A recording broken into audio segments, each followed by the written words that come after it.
What lies beneath? There's something to be said against familiarity. It truly does breed a kind of contempt and an attention to detail, a glossing over of nuance. I think I know what to expect, so I stop paying attention. Sitting at a cafe whose walls are illustrated in jungle-themed banana leaves on the outskirts of Gadigal country in Sydney, Australia, I roost in complacency. I am in a city whose language I speak fluently, whose cuisine I recognize, whose customs I am acquainted with. The lack of tension provides comfort. I don't need to work at translation. Vigilance is no longer required. The greed of being an amateur expert sways me. Because I know a little, I think I understand.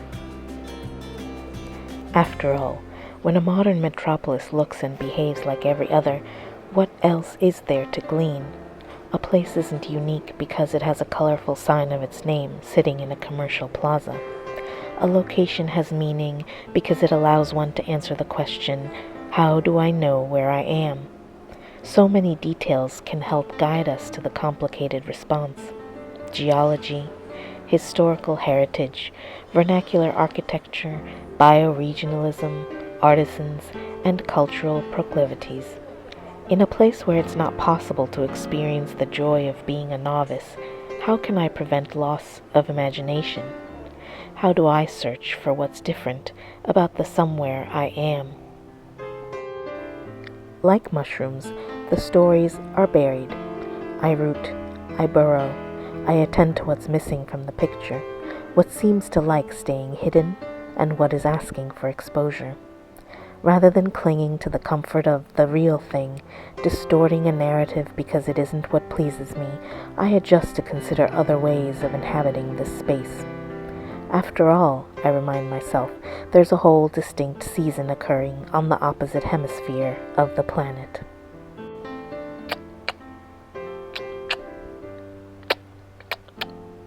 The rhythm beckons. Are the jacaranda branches speaking? Is it the raven floating over the lawn? I ferret my way from silky oaks to rat's tail orchids draped over a fig. I amble past magnolias to a docent-led group under the umbrella of palms. In the gravel, little squiggles appear from the end of the guide's walking stick, a magical network of tributaries. Do you feel the streams underneath as your feet touch Mother Earth? These waterways fill up the landscape, make their way to the 5 river systems around us. Can you hear them pumping this heartbeat? The guide bangs together 2 wooden batons. We acknowledge this heartbeat. We acknowledge our caretaker, Mother Earth. We acknowledge the water custodians and the wisdom of our elders.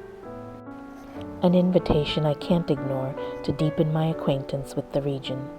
I wiggle my toes inside their shoes, hoping to catch a hint of that thrumming. The docent draws a ring in the dirt, encompassed by larger ones. Notice the trees circling these watercourses. They are witnesses to our history, family members, so they and everyone else they sustain becomes part of our circle. As our relationship sphere enlarges, so does our imagination. As we move across terrain, we listen to all the stories our kin has to tell so that we can carry their knowledge forward, because that is what our purpose is. Earth has already provided us with the tools and blueprints for success, so whether it's river wattle lore or saltwater fishing laws, we are in constant communication with nature. For our culture, to be of a place is to be in conversation with our surroundings, our ancestors, and with future generations. My breath catches. How can I still not know the names of my neighborhood plants, or the history of the redwoods that used to live on the land I walk daily, or tell the differing chirps of hummingbirds and sparrows nesting in my community? I've been busy searching for stories and forgot to listen to the ones being told to me. In a narrow alley, I hear a symphony of tongues as I watch noodles boiling, dumplings bubbling, and garlic frying.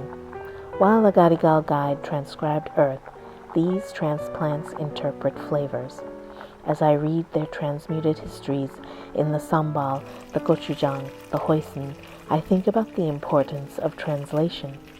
A bridge between cultures, an intermediary, an amplifier of limitations, translation can approach a destination, but never attain the original's true meaning.